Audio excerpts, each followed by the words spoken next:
The Great Leap Outwards was objectively one of the most devastating attacks the Kindred and Cainites of the Camarilla, Anarchs, or Sabbat, respectively, have ever seen. Yet within degrees, the Great Leap Outward resulted in little more than a dinner bell being rung for the Sabbat, where most of the Kindred of the East made landfall in their domains. Quickly overrun, hung out to dry, devoured, or made into the newest exotic skin tapestry decorating some Zamesi's wall as if they were a big game hunter safari trophy.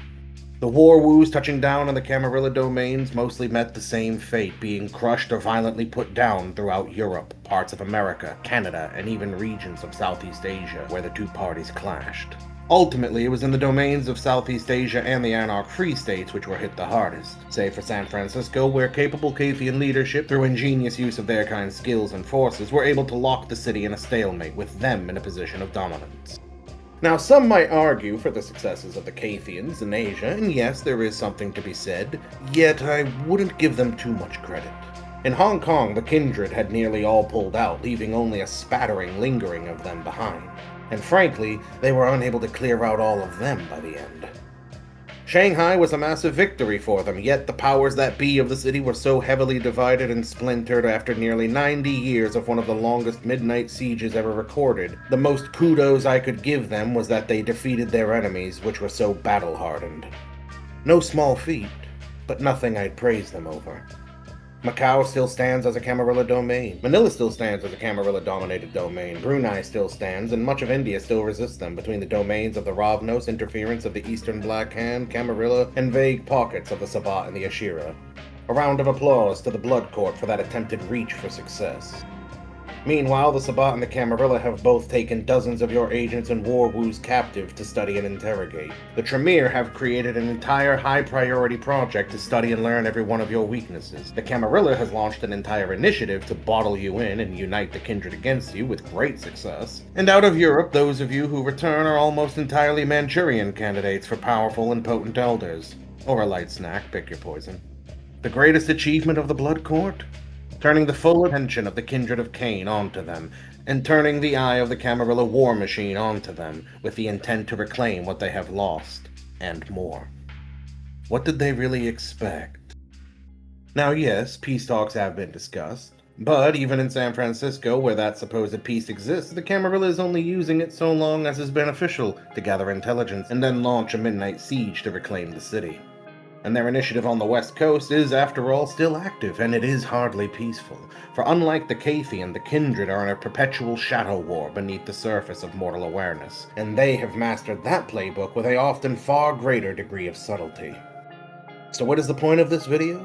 Quite simply, this video is something of a thought experiment or intellectual exercise, but also the rolling around of an idea that has been brewing for ages since the Great Leap Outward occurred. The response of the Camarilla when they return the favor. Now, first of all, I'm going to preface. This is by no means a foolproof plan or even a thing that would likely happen until the Camarilla finished knocking out the Sabbat in the southern US and maybe handling or again effectively sealing off the Free States. Though I would argue in the case of the Free States that it is a lesser priority given the internal division, inherent infighting, and ideological divide existing therein, to say nothing of the lingering Cathayan presence. But that's a conversation for another time. Opening the theater of war. This would-be Camarilla response, or midnight siege launched into the east, would not be anything hastily assembled. But it would, in true Camarilla fashion, be something already underway, in the works as it were, as they reclaim their lost domains and pacify their more domestic enemies. At least momentarily. First of all, the Camarilla would ideally do 4 critical things. For one, the Camarilla would gather information on their enemy. Well, that's already an undertaking, as I've said before, being looked into by the elders in Europe, Tremere in Vegas, and even dedicated projects in Scotland, Hong Kong, Macau, Tokyo, Beijing, as well as India, I believe. And to say nothing of the intelligence gathered and already purchased from the Ravnos of India with a long-standing and now overall weakened position in their war with the Cathayans. The Giovanni, who have a tangible presence even in Beijing as well as Japan and other parts of the East, and yes, even from the likes of the Sabbat, either through covert dealings or doppelganger archons or other infiltrators and spy networks. After all, Shreknet works both ways, kiddies. I'm sure the Nosferatu could do a fine job for their part, to say nothing of the Archon and Servier division appointed entirely to monitoring the internet. It will also aid the Camarilla in choosing its target cities, and oh yes, I mean targets. If you think they're going to allow such prizes as Hong Kong, where in a city block you have enough mortals for any kindred to feed comfortably, then you're as insane as the average Malkavian. Secondly, I would say by now, it has become fairly obvious through interaction, if nothing else by their names or preferred language at the very least, that the Camarilla knows what they're dealing with, namely Chinese Cathayans. Not that Korean, Japanese, and to a lesser degree Southeast Asian Cathayans didn't join the party, mostly to sabotage and screw with their Chinese rival courts, but hey, unlife's a bitch, ain't it? This informs them of where to focus the brunt of their assault. And yes, I said brunt, as this may suggest some division among their ranks which can be exploited. Oh, heavens forbid they were to learn how deep that division runs from one of those other courts. Oh my, oh dear, what an utter tragedy that would be. Sweet Lord above, have mercy should the Camarilla make any sympathetic allies. And that isn't even my point. Don't worry, we will address it here in a minute. My point is, as the Camarilla know where these hostile Cathayans come from, they know who to prioritize. What do I mean by that? Simple. We need more Manchurian candidates. Now, as anyone with a vague awareness would know, mortal businessmen, politicians, tourists, and so on go back and forth. Now, if it were me, and the Camarilla has done things like this before, I would start collectively targeting Chinese businessmen, visiting politicians, and yes, even someone as innocuous as a tourist. Might even be good to have a few of the common man, the better to go overlooked. With them, I start learning, not just Cantonese and Mandarin, but every minute detail of the culture. What's more, I can use these people to act as spies for me abroad, testing theories from intelligence gathered, gently feeling out where the Cathayans might have their bulwarks of influence or power, locating their agents, and later on they will come in handy for acquiring further intelligence, safe houses, secure lines of communication, passage, creating distractions, and even fodder. I wouldn't ghoul these individuals, no. Rather, I would dominate them highly in subtle fashions, at best in order to ensure they act in a discreet fashion and naturally take precautionary measures to act naturally. Not be followed. Create alternative bank accounts to a foreign and local bank and pass messages through a code only I possess the cipher for, and they are unable to decipher but subconsciously will use. I want them to be gray men in tandem with agents, and naturally for this I won't merely be employing one or two. Now, similarly, businessmen from the likes of Europe or the United States, politicians, and the like can be used. In fact, the US military installations in the region, such as on the island of Okinawa, can play vital roles. The Camarilla has deep roots in the US military, from Army, Navy, Marines, and I wouldn't be surprised if more than one Kindred was a former US military man, maybe even one with a grudge to bear and bad memories of what he saw abroad. Do I know the Kuei-Jin? Those motherfuckers showed up in California 5 years ago and been fighting us tooth and claw for every inch of the Free State since. Yeah, I know them. Let me tell you, they ain't nothing like us. They're devils, man. Shifty fucking devils. Seeing the shit they're capable of makes some of what I saw in Nam make a lot more sense.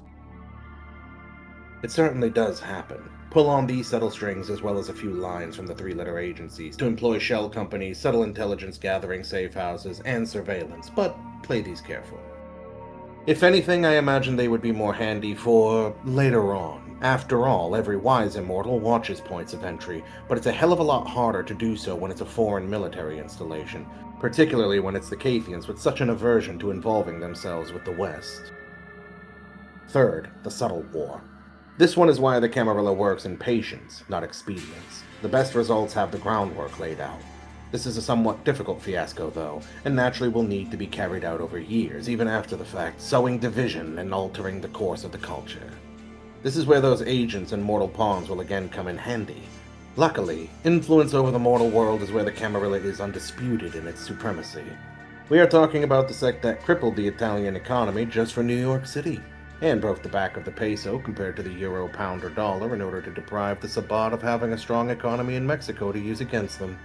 Selectively disincentivize investment to key Chinese companies and firms, withdrawals from the Chinese economic belt, sudden push for self-sufficiency, and reduced imports from Chinese markets, silent or hostile takeovers, corporate espionage, data leakage exposing corruption, creating corruption, extra media criticism, orchestrated racial tensions, promoting alternative Chinese political parties to stir up tensions in the region, or artistic works which vilify them, or alternatively, artistic works which encourage the adoption of westernization in China. It's a long and subtle war, not dissimilar to the competitive Cold War waged by the US and Russia, which, for the record, I will leave a link to a helpful video on the subject, but suffice to say, the CIA propped up and funded museums, art galleries, and media outlets and old money families, all to promote modern art. Not to mention the fiasco with jazz, and the Cultural War with the USSR. Neat playbook, makes you wonder what Kindred were involved. By doing this over just a few years, the Camarilla can destabilize the Cathayans' domains, deprive them of resources, target their spheres of power, weaken their influence, and if they get lucky, get a haven or two of theirs burnt down by protesters in the process. There is also another part of this. They sow division within the Cathayan courts, making them fight each other over the dwindling resources, or turn on their elders or fledglings, each blaming each other for the condition of their domains. All without raising a finger. Any kindred in the region might then be able to stay out of it, observe, and perhaps take notice of any Cathayans who might be interested in a deal. After all, if the ancestor is having a hard time with those youngsters, then the kindred will happily back him to secure his domain. What's that? The Wu over here have a rival they are struggling to overcome? Say no more, my eastern friend. We can help you. Help gather information, influence, and maybe even power where possible. There are still old Cathayans who don't want to touch the westernized aspect of their cities, or are averse to involving themselves with, say, the docks, due to the inherent risk of other Cathayan rivals from the likes of the Japanese Gaki or the Southeast Asian one Kuei-Jin. They may leave the kindred secure those domains for them as they have once before, and just never learned from. Now, fourth on the ticket is what kind of talent you're bringing into this. By now, targets have been selected, intelligence is being gathered, mortal agents are being dispatched, conditioned, or maneuvered into position. Now it's a matter of the immortals at play.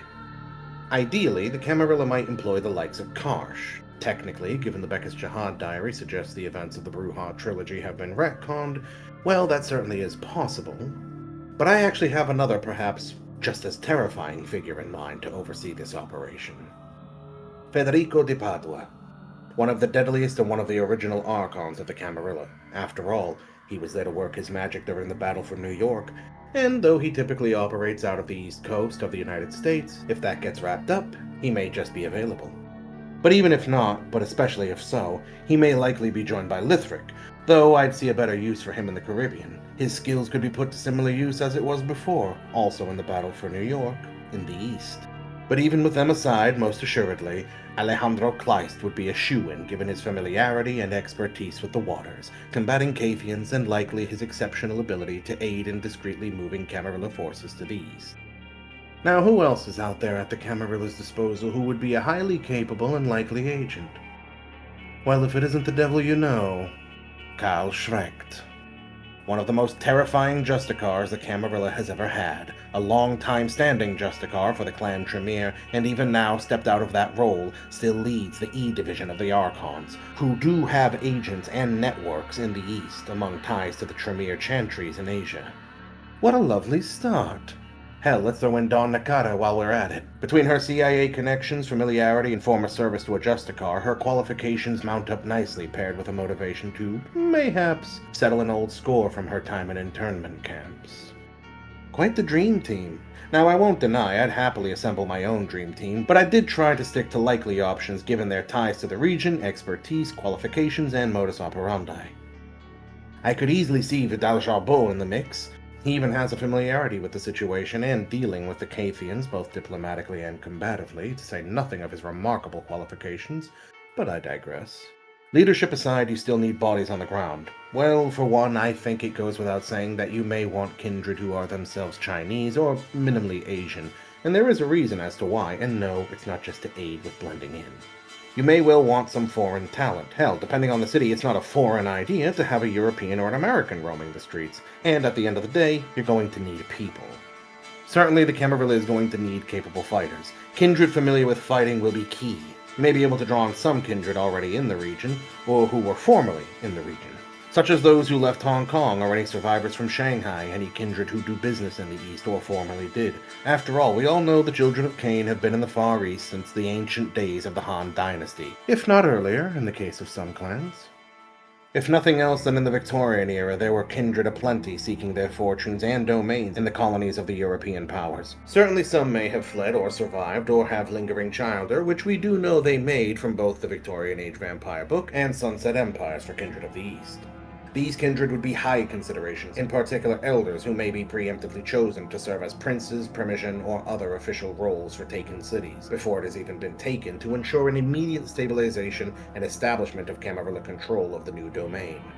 The younger kindred can certainly be motivated by revenge, the promise of bountiful domain, and untold swaths of influence over nearly any given sphere of power in a given city. It sure helped motivate the Anshian neonates, as we have seen before.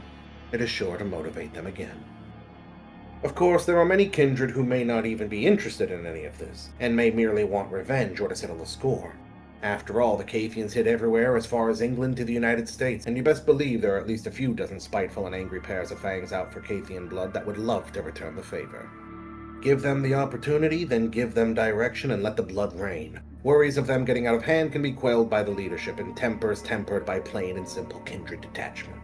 You didn't survive all that just to be destroyed here and now because you're stupid. Kindred tend to be a bit more pragmatic at heart. After all, they know their survival and existence is predicated on being subtle, effective, and ruthlessly cerebral. If any are still a bit young and hot-blooded, well, the Camarilla is happy to use them too. Little known fact for some reason, the Sabbat aren't the only ones willing to use mass embrace tactics. The Camarilla are just a tad more selective and strategic with their use of it. It's also an already known edge the Camarilla have over the Kindred of the East, so why let it go to waste? All that is to say, they know how to utilize hot-blooded kindred. A good example comes from New York by Night, where those kindred were in large part put to fighting in the sewers or under the leadership of a capable Archon to guide their fury in a constructive way. Even in the book Midnight Siege, the Camarilla knows where to send its more bloodthirsty combatants, and it's where subtlety isn't the name of the game. Just find one big group of Cathayans, say, at a tea house or temple somewhere in Beijing, nice, isolated, and send them in. Keep a secondary team on standby for any who might try to run, clean up, or even reinforcements if they somehow squander the element of surprise. These attacks are more likely to come in later nights into a midnight siege, but you never know where your angry young Brujar, bestial Gangrel, or even your spiteful Tremere might be perfect to lay on the pain. If nothing else, a good Toreador with an artistic passion in the art of revenge could make a masterpiece in the right circumstances.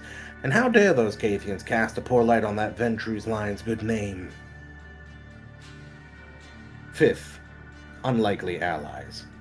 I mentioned it before, but now the powers that be of the Camarilla can gather who they're dealing with, and the likes of the Panangalang or Gaki may be receptive and in some cases sympathetic to the Kindred. Now, it is highly, highly unlikely the Camarilla would reveal anything as to their intent, especially in going so far as to do something like tip their hand. But even if all they do is engage in diplomatic discussions, they might glean some highly valuable information, and just maybe have one less enemy to worry about as they prioritize their attacks, and perhaps get safe passage through to their targets. Alternatively, they might strike a bargain with the likes of House Genji in Japan, making for some capable allies who could aid or launch their own attack. Personally, I'd let them if that's the route it were to go.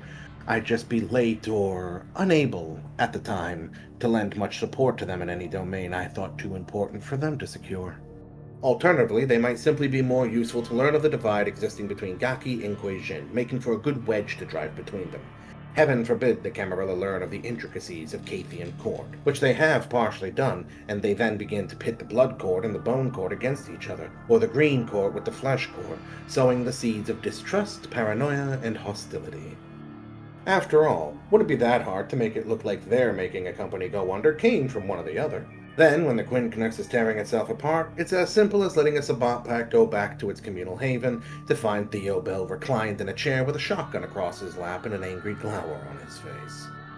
That is to say, by the time they know something is wrong, they would be blind to the Camarilla's boot coming down upon their back until they try to crawl away with a broken spine.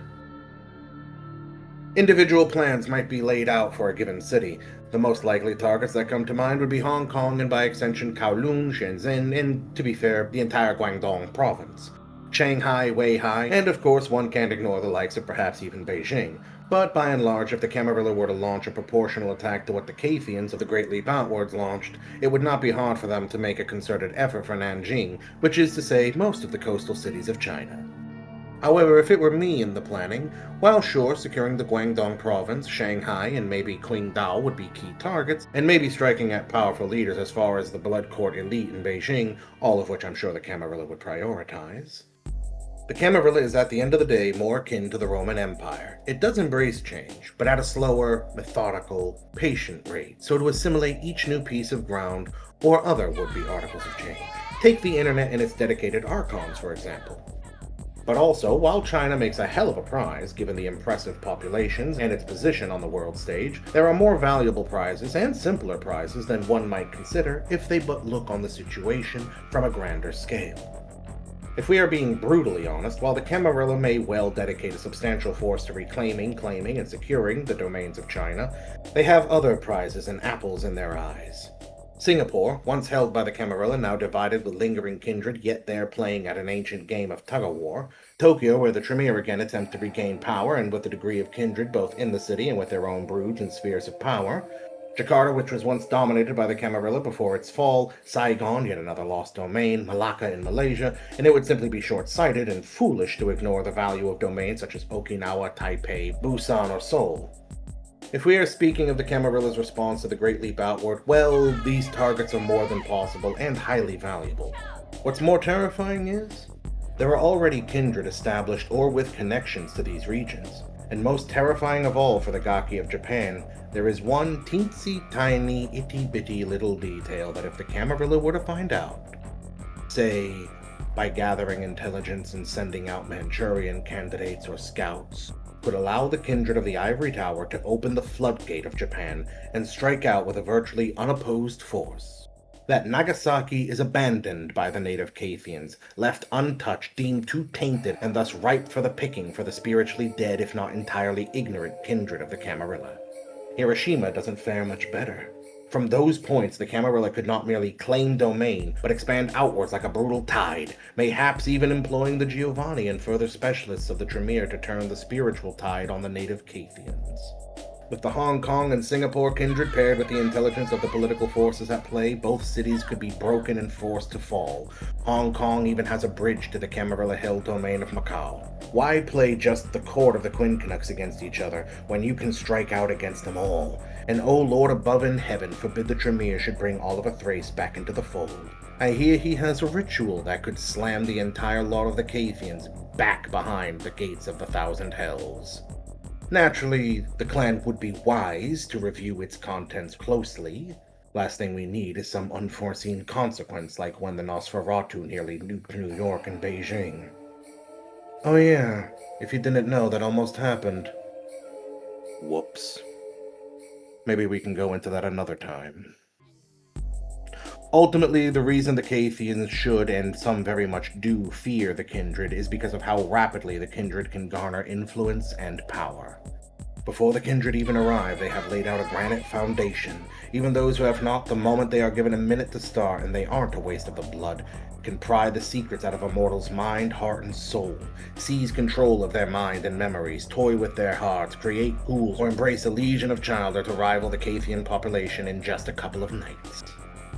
With a large coordinated effort, the Camarilla or Sabah, with a slight degree more ease or difficulty, depending on where we are talking, could easily rush over the Cathayans in such a devastating wave that they would think that the Yama Kings had risen and blown the Wheel of Ages off the fucking wall. Meanwhile, I'll settle my gaze on the stock market and in which domains I do wish to disperse my childer, or which rival is getting too cozy or doing the same. Can you imagine if they invested into Kikkoman? Can't have that now. Not when I'm trying to bring back Garum as a little passion project of mine. Now I think I will leave this video here. If you're curious about more, or perhaps what-if situations around the likes of how a midnight siege on Okinawa, Tokyo, Hong Kong, or Singapore may begin or play out, do let me know. It's a constant brain teaser on my mind, but can you really blame me when you see the kinds of cities we're talking about? Crack on a show like Zombieverse and take a peek at Seoul. Can you deny why the Kindred wouldn't want to sink their fangs in?